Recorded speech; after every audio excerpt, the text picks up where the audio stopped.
AI से उत्तराखंड में अवैध कब्जाधारियों पर बड़ी आफत। एआई के 188 अलर्ट और ध्वस्त हुआ अतिक्रमण। सरकारी भूमि पर बारीकी से नजर, तोड़ी जा रही कमर।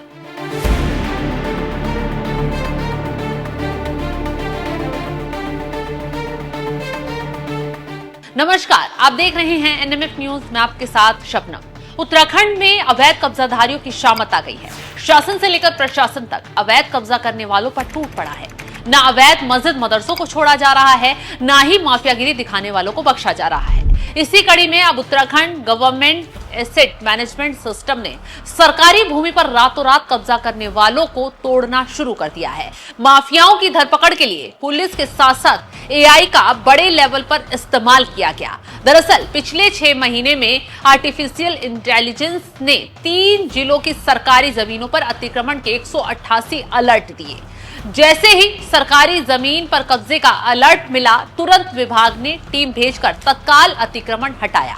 दरअसल पुष्कर सिंह धामी सरकार के निर्देश के बाद अंतरिक्ष उपयोग केंद्र ने सैटेलाइट के 50 सेंटीमीटर उच्च रिजोल्यूशन पर सभी विभागों की सरकारी जमीनों की मैपिंग करते हुए बफर जोन बनाए। एआई आधारित UKGAMS पोर्टल के जरिए इन सभी बफर जोन की निगरानी शुरू की गई और धीरे धीरे पूरे जिले में इसका असर नजर आने लगा। इसी का नतीजा है कि सैटेलाइट ने 3 जिलों में सरकारी जमीनों पर 188 अतिक्रमण पकड़े और विभागों को सीधे रेड अलर्ट भेज दिया। अलर्ट के साथ ही उन जमीनों की पूरी वर्चुअल लोकेशन भी भेजी गई, जिससे टीम को वहां पहुंचने में आसानी हो गई और तुरंत अवैध कब्जा करने वालों की धरपकड़ भी तेज की गई और अवैध कब्जे को भी ढहा दिया गया। यानी कि एक बड़ी कामयाबी यहां टीम को एआई के जरिए मिल गई। एआई तकनीक अपराधियों पर नकेल कसने में पूरी तरह काम आ रही है। चलिए अब ये भी बता देते हैं कहां कितने कब्जाधारी धरे गए हैं।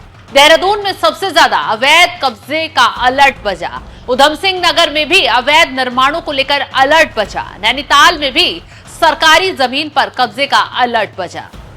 यानी कि उत्तराखंड में माफिया अगर सोचे कि वो अवैध कब्जा कर प्रशासन की आंख में धूल झोंक जाएंगे, किसी की पकड़ में नहीं आएंगे, तो ऐसा बिल्कुल नहीं है, क्योंकि तीसरी नजर उन पर गड़ी हुई है। खुद यूसेक की निदेशक नितिका खंडेलवाल ने बताया, इस सिस्टम को इस तरह से तैयार किया गया है कि विभागों के अधिकारी कर्मचारी सीधे मोबाइल से भी संचालन कर सकते हैं। अलर्ट आने के बाद टीम मौके पर पहुंचती है और वहां की तस्वीर व वीडियो इस ऐप के माध्यम से साझा करती है।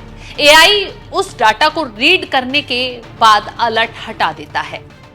यानी कि सैटेलाइट के जरिए इन सभी खाली पड़ी सरकारी जमीनों की जानकारी सरकार के पास एक क्लिक पर ही उपलब्ध है। इसलिए किसी भी प्रोजेक्ट के लिए योजना बनाते समय जमीन की तलाश आसान होगी। वैसे भी जब से उत्तराखंड में पुष्कर सिंह धामी ने मोर्चा संभाला है, देवभूमि में न सिर्फ अपराध पर नकेल कसी जा रही है, बल्कि अपराधियों की कमर तेजी से तोड़ी जा रही है। नए नए कानून लाकर तमाम विभागों में सुधार भी किए जा रहे हैं। फिर विरोधी शोर मचाए या फिर कोई कितना भी रास्ते में रोड़ा डालता नजर आए, धामी सरकार बिना रुके तेजी से एक्शन ले रही है और इसी का नतीजा है कि बड़े लेवल पर न सिर्फ बांग्लादेशियों की कमर उत्तराखंड में तोड़ी गई है, बल्कि अवैध मस्जिद मदरसों को लगातार ढाया भी जा रहा है और अब सरकारी जमीनों पर कब्जा करने वालों पर एआई के जरिए नकेल कसी जा रही है। फिलहाल जो जानकारी हमने आपके साथ साझा की, उसको लेकर आप क्या राय रखते हैं, कमेंट कर अपनी राय जरूर बताएं।